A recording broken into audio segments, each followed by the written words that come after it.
A obsessão venezuelana. Os motores tinham sido desligados e ouvia-se apenas o barulho das ondas batendo no casco do Aquarama 2. Sob o céu estrelado, o ar quente acariciava a pele e a lua cheia iluminava a paisagem. Já era tarde, talvez meia-noite. A bordo do iate de Fidel, a 1 milha náutica de sua ilha privada, Caio Piedra, ele e Gabo estavam fazendo uma memorável pescaria noturna. Gabo é Gabriel Garcia Marques, o escritor colombiano e prêmio Nobel de Literatura, que Fidel, 1 ano mais velho, conhecia desde o início dos anos 1960, quando jornalistas latinos, vindos de toda a América do Sul, fundaram a agência de notícias cubana Prensa Latina. Correspondente dessa agência nos Estados Unidos por algum tempo, Gabriel Garcia Marques, em seguida se distanciou do castrismo para se dedicar à sua vocação, a literatura. Mas acabou voltando a Fidel nos anos 1970, fascinado pelo homem no poder e por seu discurso ancorado no nacionalismo continental, ou pan-latino. Um terceiro amigo também estava a bordo, um convidado pessoal do comandante, um homem de negócios latino-americano, cujo nome e nacionalidade não consigo lembrar. A ideia de sair ao mar tinha sido de Fidel. Que alegria pescar à noite no Caribe, bebericando um uísque 12 anos. Havia um único porém. Com Fidel, uma inocente pescaria podia logo se transformar numa competição. Naquela noite, a sorte estava do lado do convidado. Gritou sorridente o empresário sul-americano ao pegar seu primeiro peixe. E 2, e agora 3, continuou, triunfante, sem imaginar que o anfitrião poderia não gostar. E a litania continuou. E 4, e assim por diante. 2 horas depois, o convidado tinha no mínimo 5 peixes a mais no fundo de seu balde. Com o canto do olho, eu observava El Comandante, que parecia contrariado. Fazia certo tempo que não abria a boca. Gabo começou a ficar cansado. Bocejou. Naquela hora avançada da noite, o autor de 100 Anos de Solidão me puxou para um canto e sussurrou em meu ouvido. Ei, diga a nosso camarada que pare com a pesca miraculosa, pois nesse ritmo nunca iremos para a cama. Gabo conhecia Fidel suficientemente bem para saber que ele era um mau perdedor, tanto na pescaria e no basquete, quanto em qualquer outra atividade competitiva, e que não entregaria as armas enquanto não tivesse pescado um peixe a mais que o convidado.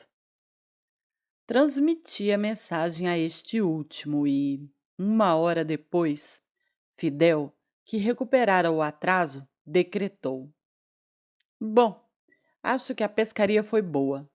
Agora está na hora de voltar.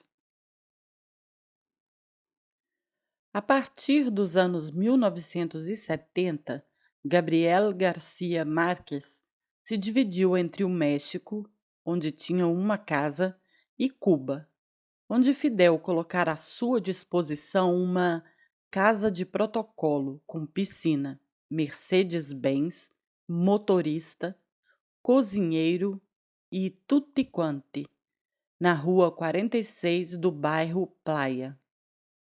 Ao longo dos anos 1980, Gabriel Garcia Marques passou muito tempo em Cuba. Estava sempre com Fidel, seja visitando-o no palácio ou recebendo-o em sua casa. E também quando o comandante em chefe e o Prêmio Nobel de 1982 partiam para um final de semana no paraíso insular de Caio Piedra. Numa noite do ano de 1984, acho que por volta das 10 horas, Fidel passou para ver Gabo em casa e, durante a conversa, El Comandante, que pensava em política e fazia planos a todo minuto, sugeriu-lhe um pouco de brincadeira, que ele se candidatasse à eleição presidencial colombiana, prevista para dali a 2 anos.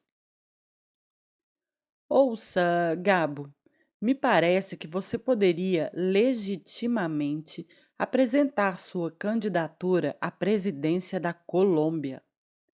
Você tem todas as chances, sabe? Seria um excelente candidato. Além disso, nós o apoiaríamos de Cuba com todos os meios à nossa disposição. Lembro que, naquela hora, Pepim, o acidente de Fidel, me puxou de lado e disse, um pouco entretido e um pouco incrédulo: Você ouviu? O chefe está tentando convencê-lo a se tornar presidente. Vamos ver no que isso vai dar. Não deu em nada, para falar a verdade, pois Gabo logo dispensou a ideia luminosa de Fidel. Ciente de não ter instintos eletivos, o escritor colombiano sempre preferiu, parecer-me, gozar dos prazeres da vida, mantendo-se confortavelmente afastado da política, em vez de se lançar numa aventura incerta que não combinava com seu temperamento. Caso mudasse de ideia, é claro que Fidel o teria apoiado com todas as suas forças. E com toda a ciência política do Jefe, não duvido que Garcia Marques, então no auge da glória, teria vencido a eleição em seu país. Depois disso, teria sido muito mais fácil para Fidel aconselhar, influenciar e manipular o amigo para fazer a Colômbia entrar definitivamente na órbita de Cuba. E isso da forma mais democrática possível. A história foi diferente. Mas contei isso para mostrar a que ponto Fidel Castro, de criatividade desenfreada, era capaz de ir para redistribuir as cartas do grande jogo da política, a todo momento e por todos os meios existentes, seja pela subversão, pelas eleições ou graças a um cavalo de Troia como poderia ter sido Gabo. Tendo fracassado em instrumentalizar o seu amigo Gabriel Garcia Marques, foi no país vizinho, a Venezuela, que El Comandante conseguiu o que queria, mas muito mais tarde, adquirindo ascendência sobre o coronel Hugo Chávez, que, no final da década seguinte, em 1999, chegou ao poder em Caracas. A Venezuela sempre ocupou um lugar de destaque no pensamento geoestratégico de Fidel. El Comandante sempre teve o petróleo venezuelano na mira, pois sabia desde o início que ele seria a chave para financiar seu sonho internacionalista e enfrentar os americanos. Não foi um acaso, portanto, que apenas 3 semanas depois do triunfo da Revolução Cubana em Havana, ele tenha viajado para a Venezuela, a qual reservou sua primeira viagem internacional em 23 de janeiro de 1959. Esse deslocamento tinha uma dupla dimensão simbólica. Por um lado, devia-se ao fato de que Fidel reivindicara uma filiação com El Libertador Simón Bolívar, 1783-1830, herói da independência da Espanha, que já sonhava em realizar a união de todos os países da América Hispânica. Por outro lado, a identificação dos venezuelanos com o jovem Fidel Castro se devia a um passado similar. Eles também tinham derrubado uma ditadura, a de Marcos Pérez Jiménez, um ano antes, em 23 de janeiro de 1958. Ou seja, Fidel e a delegação cubana, onde figurava sua companheira informal Célia Sanches, foram recebidos como heróis por uma multidão de homens e mulheres para os quais El Comandante fez discursos de tom profético. Mesmo assim, Fidel Castro sofreu um revés. Tendo ido buscar a ajuda financeira do presidente venezuelano Rómulo Bettencourt, 1908 a 81, eleito pela segunda vez, deparou com uma negativa. Data dessa época o desentendimento entre os dois dirigentes. Depois do encontro, Bittencourt teria dito a seguinte frase: "Não deparei com um homem, mas com um ciclone tropical." A viagem a Caracas chegou ao fim com um acontecimento de outra natureza, porém bastante significativo. Logo antes de embarcar no bimotor que levaria a delegação de volta a Havana, o chefe da escolta de Fidel, El Barbudo, Paco Cabreira, voltou para buscar uma arma que tinha esquecido. Foi então atingido por uma hélice, que partiu seu crânio e o jogou no chão em meio a um mar de sangue. Segundo alguns relatos, Fidel teria reagido sem compaixão à morte do guarda-costas, que o acompanhava desde a Sierra Maestra, dizendo apenas: "Que imbecil!" Não sei se é verdade, porém uma coisa é certa: Fidel não tem muito reconhecimento pelas pessoas que dedicam suas vidas a protegê-lo. A maneira como me jogou na prisão é prova disso. Mas há outros exemplos, como o de um colega, o capitão Armin Pompa Álvares, falecido no início dos anos 1980 devido a uma doença fulminante. Nunca se soube de tal fato. Depois de ter sido picado por mosquitos durante uma pesca a tartarugas organizada por Fidel perto de uma ilha cheia delas. El Comandante compareceu ao enterro, no cemitério Colón de Havana, onde mandou entregar uma coroa de flores. Chegou mesmo a apresentar suas condolências à viúva inconsolável e à família do guarda-costas, demonstrando tal aflição que sua emoção parecia real e sincera. No entanto, assim que a cerimônia chegou ao fim, ele foi passar bons momentos com a amante, a intérprete Juanita Vera, na casa de encontros da Unidade 160. O fato de El Jefe querer fazer amor logo depois do enterro de alguém que lhe fora tão próximo e devoto ia muito além do nosso entendimento. Alguns dos membros da escolta não esconderam seu mal-estar.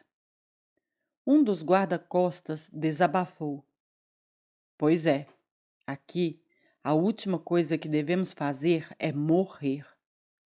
Quando você morre, é esquecido no minuto seguinte. De fato, 3 semanas depois da morte do capitão Armin, ninguém mais falava dele. Voltando aos planos de Fidel para a Venezuela, precisamos lembrar que no início dos anos 1960, el líder máximo, não tendo obtido o apoio do presidente Rômulo Bittencourt, começou a apoiar ativamente a guerrilha por meio de conselhos, treinamento militar em Cuba e entrega de armas clandestinas à Venezuela. Quando Bittencourt, um social-democrata convicto, percebeu e conseguiu provas disso, deu início a uma queda de braço que resultou, em 1962, na expulsão de Cuba da Organização dos Estados Americanos, OEA, a instância que reúne todos os países das Américas do Norte e do Sul. Fidel se viu isolado na cena diplomática, mas nem por isso abandonou sua ideia fixa venezuelana. Em 1974, fez amizade com o novo presidente Carlos Andrés Pérez, apelidado de CAP, que restabeleceu as relações com Cuba, apesar de manter laços amigáveis com Washington. Vice-presidente da Internacional Socialista, o chefe de Estado se opunha, como Fidel Castro, à ditadura de Somoza na Nicarágua. Fidel adquiriu um aliado de peso na região, que o apoiava nas Nações Unidas e em outros fóruns internacionais. Graças ao choque petroleiro e à disparada dos preços do ouro negro, o primeiro mandato de Carlos Andrés Pérez, 1974 a 79, correspondeu a uma era de inédita prosperidade. É a época em que o país é chamado de Venezuela Saudita e os venezuelanos de Damedos, Dame dos ou Deme2, devido ao poder de compra superior ao de todos os países da região. Aureolado pelo primeiro mandato, CAP voltou ao poder para um segundo mandato entre 1989 e 1993. Fui eu, aliás, enquanto batedor ou precursor, o encarregado de organizar a segurança da viagem de Fidel a Caracas para a cerimônia de posse, em 1989.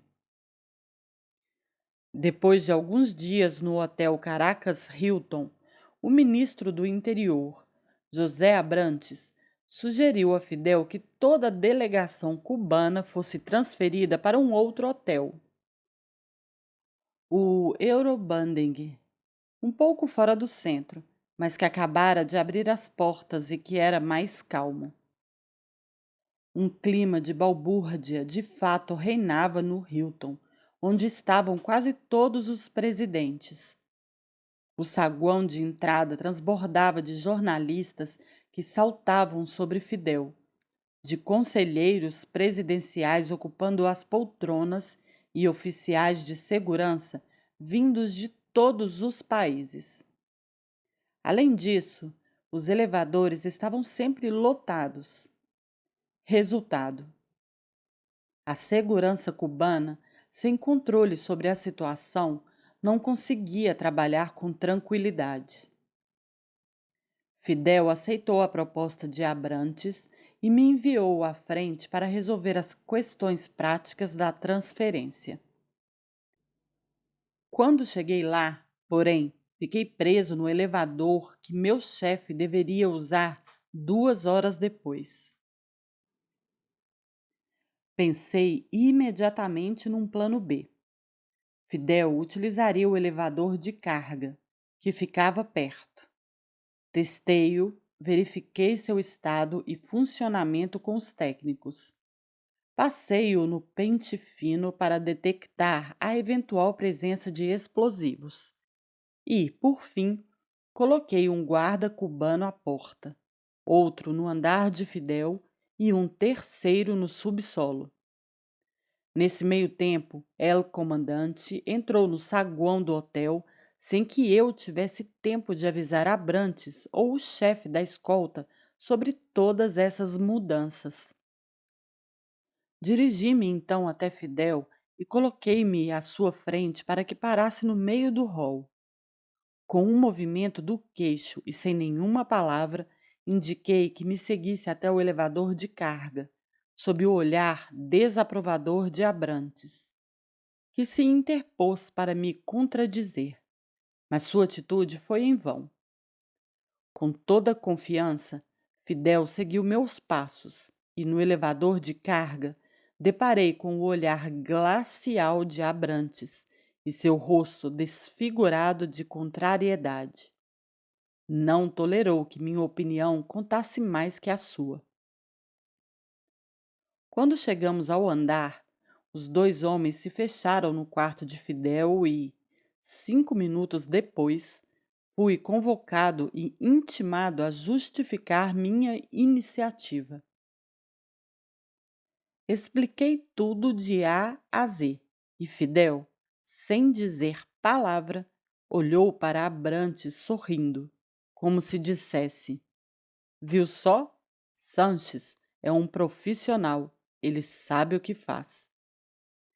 O ministro do Interior não me dirigiu a palavra até voltarmos para Havana. Chegando em Cuba, Fidel nos anunciou, alguns dias depois, que voltaríamos à Venezuela, mas dessa vez para uma viagem ultra secreta a La Orquilla, uma ilha de 40 quilômetros quadrados situada em águas cristalinas, 160 quilômetros ao norte da capital. O lugar paradisíaco abrigava uma base militar e uma base aeronaval. O acesso era exclusivamente reservado aos presidentes venezuelanos, a seus familiares, amigos, ao pessoal militar e a algumas autoridades do governo. De maneira atípica, viajamos a bordo de um único avião, o Ilyushin 62 presidencial, sem a companhia dos dois aviões de reserva que geralmente seguiam o de Fidel, para substituí-lo em caso de pane, mas também para despistar e não permitir que soubessem em que aeronave ele viajava. Chegando ao local, distribuímos os tradicionais presentes aos nossos colegas venezuelanos: garrafas de rum e caixas de charuto. Em troca, eles nos ofereceram bonés de beisebol com a marca La Orquilla, que o assistente de Fidel, José Pepín Naranjo, confiscou quase que imediatamente, pois devíamos, segundo ordens de Fidel, manter segredo absoluto em torno daquela viagem. Seja como for, pouco depois, Fidel expôs à CAP a ideia genial que tinha em mente fazia algum tempo. Sempre obcecado pelo petróleo venezuelano, El Comandante explicou como seria vantajoso a todos se a Venezuela fornecesse petróleo a Cuba em vez de à Europa Ocidental, enquanto a União Soviética entregasse os hidrocarbonetos à Europa Ocidental em vez de a Cuba. Assim, sem que nenhum fornecedor, nem a Venezuela, nem a União Soviética, fosse lesado, os custos do transporte seriam reduzidos para todos os interessados, e a segurança energética de cada um deles seria mantida. Engenhosa e audaciosa, a ideia pareceu irrealista aos olhos de Carlos Andrés Pérez, que a dispensou. Mas o simples fato de ter germinado na mente de Fidel Castro confirma tanto seu vivo interesse pelo petróleo venezuelano quanto seu senso de antecipação. No momento em que, alguns meses antes da queda do muro, a União Soviética de Gorbachev se tornaria um fornecedor cada vez mais incerto. Também mostra a dimensão planetária de suas reflexões, como se ele se sentisse sem espaço na ilha caribenha.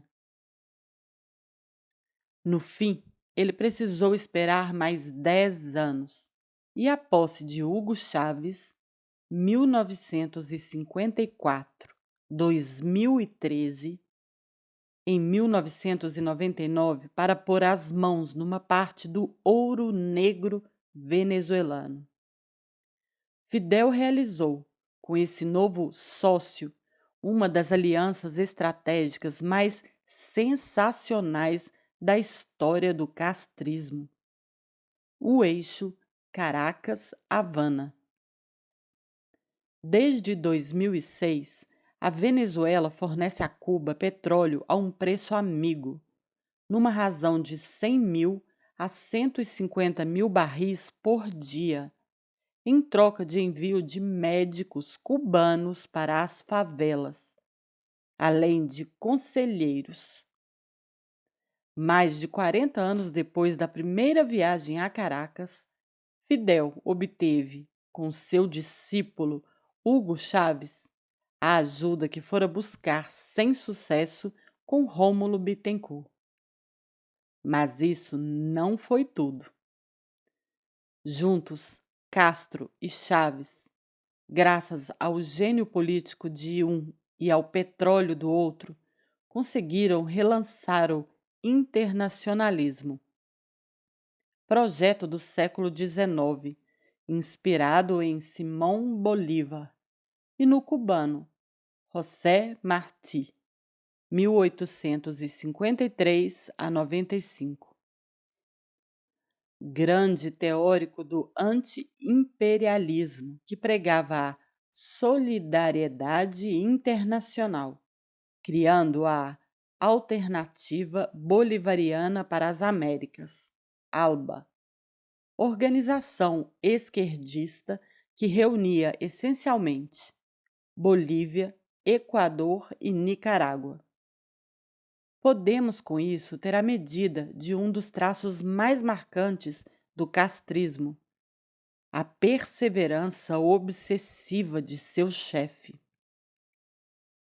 Fidel Castro pode ter esperado 40 anos para pôr a Venezuela no bolso, mas acabou conseguindo.